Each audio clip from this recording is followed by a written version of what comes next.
Hello students, आज मैं आप लोगों को क्लास 12 का फिजिक्स का टॉपिक स्टार्ट करने जा रहा हूँ। This is my first lecture. ठीक है, तो यूट्यूब में मेरा एक पहला लेक्चर है फिजिक्स का।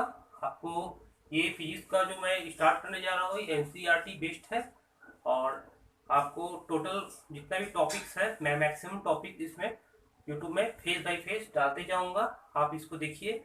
और बेसिक से बेसिक स्टूडेंट जो बहुत वीक है, जिनको लगता है फिजिक्स मुझ मेरे बस की बात नहीं है, साइंस लिए हुए है, ये उन लोगों के लिए भी है। और जो मैक्सिमम से मैक्सिमम जो अच्छा से अच्छा क्वेश्चंस करना चाहते हैं नेट के द्वारा, तो मैं उनको भी करवाऊंगा। तो ये वीडियो मैं आप लोगों के लिए बेसिकली इसलिए लाया हूँ कि ये हर तरह के स्टूडेंट्स को इसका बेनिफिट मिले। ठीक है, जो कॉम्पिटिटिव का तैयारी कर रहे हैं उनके लिए बेनिफिट है, जो बेसिक कर रहे हैं एनसीईआरटी को फॉलो कर रहे हैं उनके लिए बेसिक है। तो बेसिक नीड्स जो है सबके लिए मैं सबका दूंगा। मैक्सिमम से मैक्सिमम मेरा यही कोशिश रहेगा तो ज़्यादा से ज़्यादा वीडियो आए और आप लोगों को इसका बेनिफिट मिलता जाए। ठीक है, तो आज मैं आपको फिजिक्स का first chapter electric charge and field के बारे में बता रहा हूँ। ठीक है, इलेक्ट्रिक चार्ज एंड फील्ड के बारे में मैं डिस्कस कर रहा हूँ। इसमें आपको इलेक्ट्रो मैग्नेटिज्म के बारे में पढ़ना है। इलेक्ट्रोमैग्नेटिज्म इलेक्ट्रोमैग्नेटिज्म टू टाइप्स का होता है। एक होता है इलेक्ट्रोस्टैटिक और एक होता है इलेक्ट्रो डायनामिक। ओके, एक होता है इलेक्ट्रोस्टैटिक, दूसरा होता है इलेक्ट्रोडायनामिक। इलेक्ट्रोडायनामिक में हम लोगों को क्या पढ़ना है? चार्ज के बारे में। चार्ज जो होता है मोशन में होता है और ये रेस्ट में होता है। चार्ज क्या होता है इसमें? रेस्ट होता है। मतलब चार्ज एट रेस्ट होता है और चार्ज एट मोशन होता है। ठीक है, ओके। अब चार्ज एट मोशन में जो होता है इलेक्ट्रिक जो होता है करंट होता है। इलेक्ट्रिक करंट के बारे में इसमें हम लोग बात करते हैं। ओके, मैग्नेटिज्म होता है। मैग्नेटिज्म इसका क्या होता है? Electromagnetic induction. और दूसरा होता है अल्टरनेटिंग करंट। ये सब हम लोग इस पर डिस्कस करते हैं। ओके, अब आते हैं चार्ज होता क्या है। चार्ज होता है intrinsic property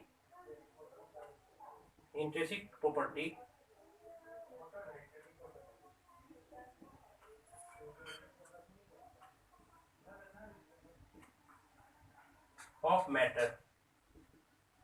intrinsic property of matter. Intrinsic क्या होता है? इंट्रिंसिक क्या होता है?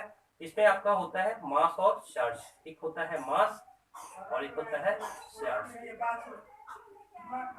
ठीक है, मास एंड चार्ज। ये क्या हुआ था, ये क्या होता है, इसका सिंबल क्या होता है? इसका सिंबल क्यू से करते हैं, कैपिटल क्यू। एसआई यूनिट इसका जो होता है कूलम होता है। ओके, और ये स्केलर क्वांटिटी कूलम मतलब कैपिटल सी। और ये आपका जो होता है स्केलर क्वांटिटी होता है, स्केलर क्वांटिटी। ओके, ये इंट्रिंसिक प्रॉपर्टी ऑफ मैटर होता है। ये आपका मास और चार्ज इसके अंदर में आता है। और ये आपका सिंबल क्यू जो होता है कैपिटल। ऐसा यूनिट आपका जो है कैपिटल सी होता है। स्केलर आपका क्वांटिटी होता है। ओके, ये आपका चार्ज के बारे में हम लोग बात किए। चार्ज होता है क्या? Charge always comes charge always comes with mass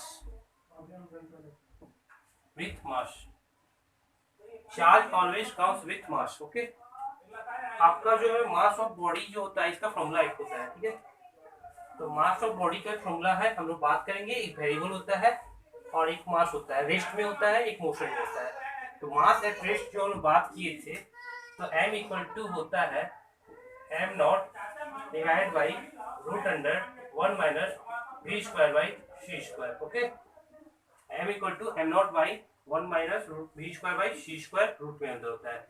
c होता है जो speed of light, speed of light.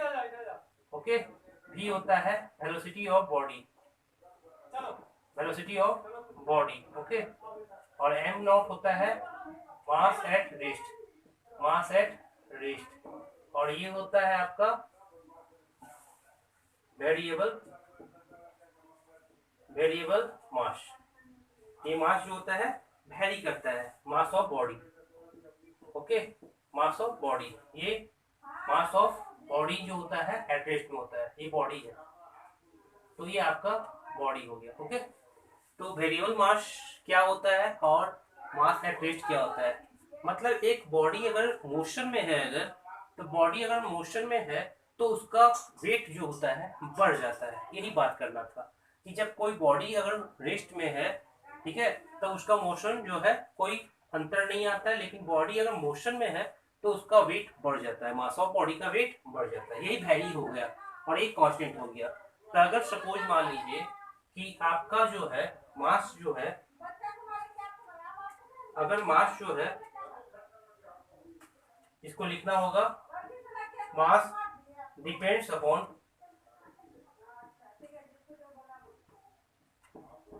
Mass depends upon mass depends comes with mass,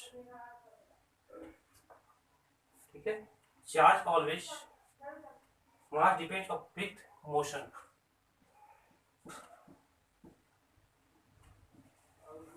mass depend with motion, ठीक है। मास जब भी डिपेंड करता है उसके मोशन पे डिपेंड करता है। Okay, depends speed of with motion. Okay, ये जो आपका स्पीड हो रहा था उसके कारण ये मोशन में जो आता है उसी पे डिपेंड होता है इसमें, ठीक है। तो ये चार्ज की बात करते हैं हम लोग, इसके अंदर एक बात करना है, मास में जो हम लोग बात किए थे इंट्रिंसिक प्रॉपर्टी ऑफ मैटर में आपका, ठीक है। इंट्रिंसिक प्रॉपर्टी ऑफ मैटर में हम लोग जो बात की थी चार्ज और मास आया था, तो हर चार्ज अगर होगा तो उसके अंदर मास होगा ही होगा, लेकिन हर मास में चार्ज नहीं होता है, ठीक है। दिस इज पॉइंट टू कीजिएगा, पॉइंट उसको ले लीजिएगा, डिस्कस है कि हर चार्ज के अंदर मास होता है लेकिन हर मास के अंदर चार्ज नहीं होता है। ओके, चार्ज दो तरह का होता है, चार्ज दो तरह का होता है, एक पॉजिटिव और एक नेगेटिव। एक नेगेटिव चार्ज होता है और एक पॉजिटिव चार्ज होता है। Charge is independent of speed, charge is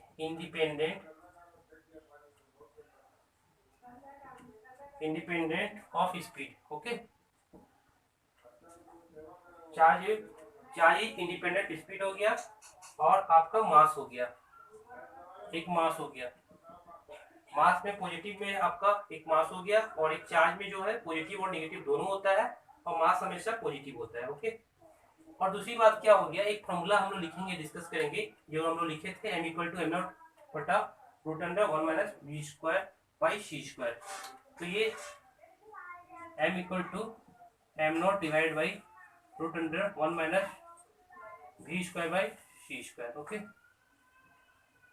ये आपका हमने लिख लिया। Mass depend on upon speed, mass depend upon speed, ये मास जो है डिपेंड हमेशा करता है उसके स्पीड पे करता है। ओके, अगर वेलोसिटी अगर बहुत ही छोटा हो, क्योंकि स्पीड ऑफ लाइट से तो वेलोसिटी हम लोग जो दौड़ते हैं अगर 4 किलोमीटर 5 किलोमीटर की स्पीड से अगर दौड़ रहे हैं तो ये वैल्यू जो होता है छोटा हो जाएगा 1 से, और इसके कारण ये मास बढ़ जाएगा, जिसके कारण हम मोशन में अगर रखते हैं तो बॉडी का वेट बढ़ जाता है। ओके, अगर ये वेलोसिटी भी जो है वो और सी दोनों अगर सेम हो जाए तो ये 1 माइनस जीरो हो जाएगा, 1 माइनस आपका सेम हो जाएगा तो जीरो हो जाएगा और ये आपका कांस्टेंट चला जाएगा, ठीक है। तो आपको ये देखना है, अगर सेम रहेगा तो ये आपका कुछ नहीं रहेगा, आपका अगर ये छोटा है तो ये आपका वेरिएबल में बढ़ जाएगा। इसी चीज के बारे में हम डिस्कस कर रहे थे। अब हम लोग बात करेंगे कंजर्वेशन ऑफ चार्ज के बारे में। कंजर्वेशन ऑफ चार्ज क्या होता है?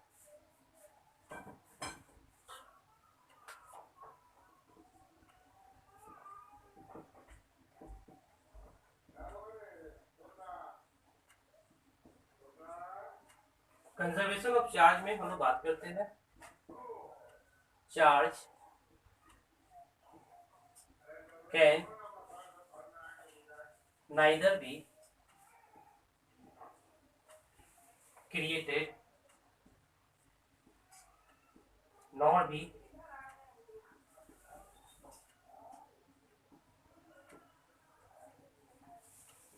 डिस्ट्रॉयड। चार्ज न तो बनता है और न ही खत्म होता है, but can only transferred. Charge न तो बनता है और न ही खत्म होता है, ये ट्रांसपोर्ट होता है। दूसरा इसका इम्पोर्टेंट देख लीजिए, the total charge of an isolated system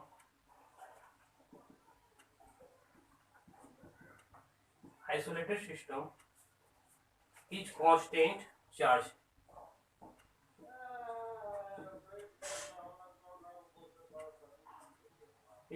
charge. इसका मतलब क्या होगा, एक सिस्टम लेते हैं, इसमें कुछ इलेक्ट्रॉन्स डालते हैं, इसमें अगर डाल देते हैं 2, इसमें 3, इसमें 4, और एक दूसरा सिस्टम लेते हैं उसी तरह का, इसके अंदर अगर 5 डालते हैं, 2 डालते हैं, तो इसके अंदर क्या आएगा। यही बात होगा कंजर्वेशन ऑफ चार्ज का। ये सिस्टम है, ठीक है, इंसुलेटिंग बाउंड्रीज है, ये इंसुलेटेड किया हुआ है,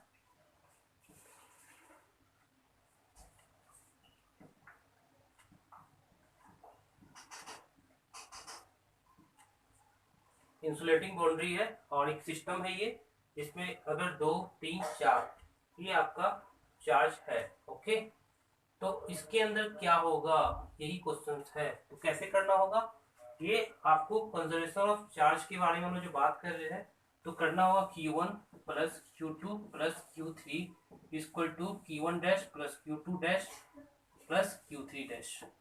ओके, इक्वल हो जाता है।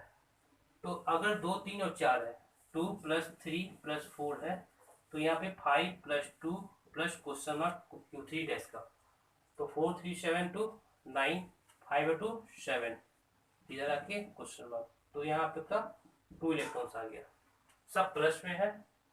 ओके, प्लस माइनस कुछ भी ले सकते हैं चार्ज जो है। ओके, तो यहाँ पे क्या आया 2C प्लस में। ओके, ये आपका कंजर्वेशन ऑफ चार्ज बताया था, इक्वल होता है। एक सिस्टम के अंदर जो भी है तो उसी के रिलेटेड में अगर दूसरा कंजर्वेशन लेंगे तो उसमें भी चार्ज सेम होगा। यही है आपका कंजर्वेशन ऑफ चार्ज का कॉन्सेप्ट, ठीक है। ये इसका अब जो हम लोग आगे 3 में हम लोग पढ़े थे, आपको उसी के रिलेटेड में मैं बताने जा रहा हूँ एटॉमिक नंबर के बारे में, वो डिस्कस करेंगे। वो क्या था, एटॉमिक नंबर में जो है थोरियम था, थोरियम का आपका 90 था एटॉमिक नंबर। ओके, और इसमें एक अल्फा पार्टिकल है, इसमें आपका +2 है, ये भी +90 था, और दूसरा कोई पार्टिकल हो उस पर कितना एटॉमिक नंबर होगा, तो ये +88 होगा, क्योंकि 88 प्लस 2 90 होगा, तो इक्वल हो गया थोरियम का। ओके, 10th में हम लोग पढ़े थे। ये आपका हमने बात किया कंजर्वेशन ऑफ चार्ज के बारे में। नेक्स्ट हम लोग पढ़ेंगे quantization of energy, quantization of charge.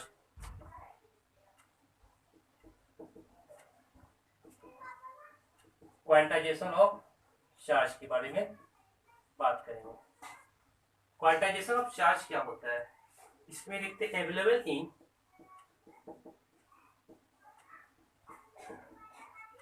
In fixed amount. इसमें जब भी रहेगा अवेलेबल फिक्स्ड अमाउंट में रहेगा। फिर क्या है, the smallest charge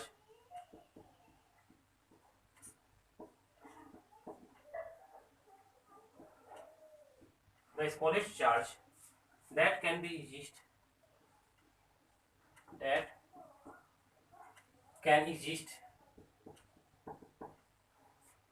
independently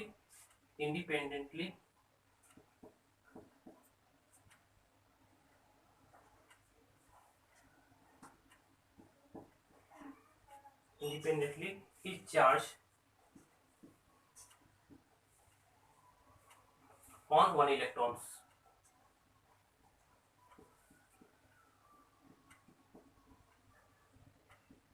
okay, ये आपका हो गया। Charge always exist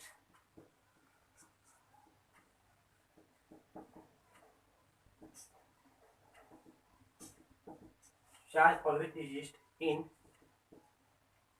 integral multiple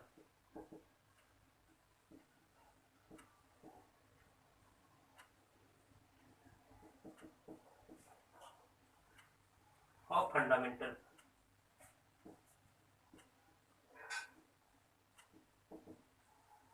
ठीक है, चार्ज जब भी रहेगा मल्टीपल फॉर्म में रहेगा, इंटीजर फॉर्म में रहेगा, प्लस चार्ज हो या माइनस चार्ज हो, ये कभी भी फ्लोटिंग नहीं करेगा।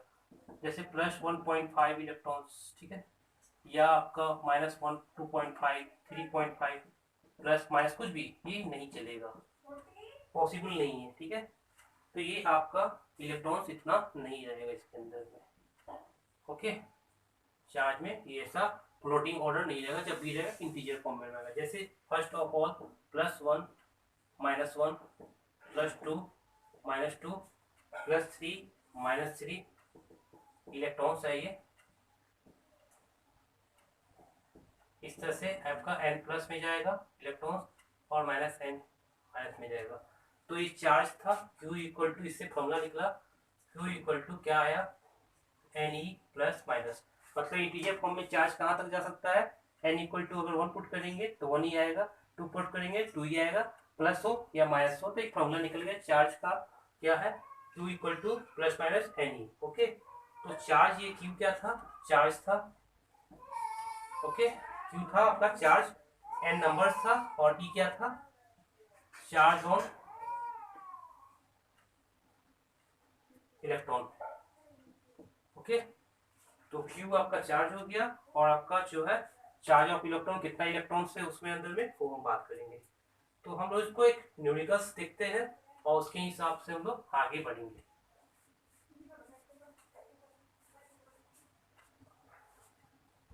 तो हमने फॉर्मूला देखा क्या, Q equal to +- Ne। Okay, again एक क्वेश्चन फॉर्मूला है, अगर बोलता है can a charge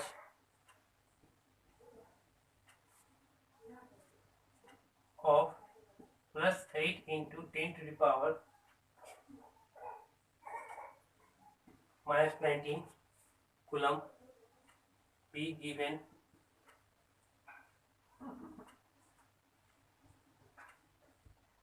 -18 given to a body,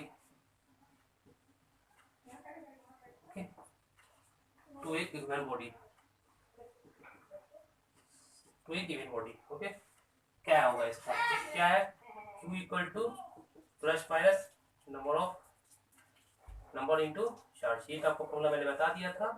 तो Q दिया हुआ है कितना, 8 into 10 to the power -18, और यहाँ आपका नंबर जो है पता नहीं है, नंबर ही रह जाएगा। ओके, और इंटू इलेक्ट्रॉन का वैल्यू दिया जाता है 1.6 into 10 to the power